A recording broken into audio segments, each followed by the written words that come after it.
আমি আজকে রান্না করছি চিকেন কষা। সাদা জিরে দিয়ে দিলাম, তেজপাতা ফোড়ন দিয়ে দিলাম, লঙ্কা সব পেস্ট করে, টমেটো সব পেস্ট করে সেটা দিয়ে দিই, পেঁয়াজ দিয়ে দিলাম, আদা রসুন লঙ্কা পেঁয়াজ টমেটো সব পেস্ট করে একসাথে দিয়ে দিলাম। এটাকে ভালো করে কষিয়ে নিতে হবে।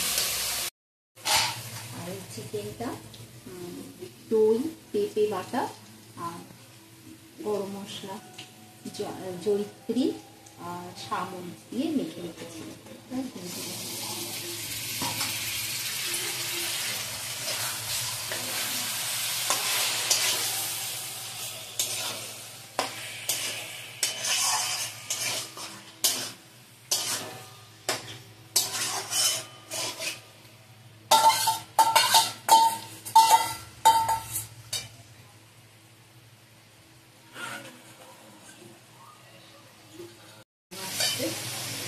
ভেজে রাখা, আমি ভেজে রেখেছিলাম, ভেজে রাখা আলুটা দিয়ে দিলাম,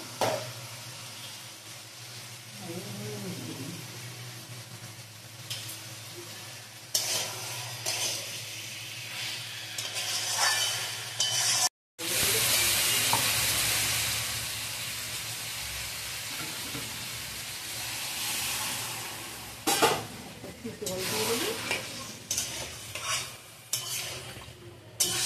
হয়ে গেল, জলটা শুকিয়ে গেলে কষা নামিয়ে দিই।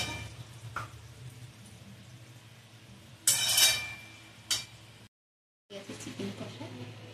এই ভিডিওটা যদি ভালো লাগে, গরম ভাতে খাবেন, খুব ভালো লাগবে। এই ভিডিওটা যদি ভালো লাগে সাবস্ক্রাইব করে, কমেন্ট করে, লাইক শেয়ার করে, থ্যাংক ইউ।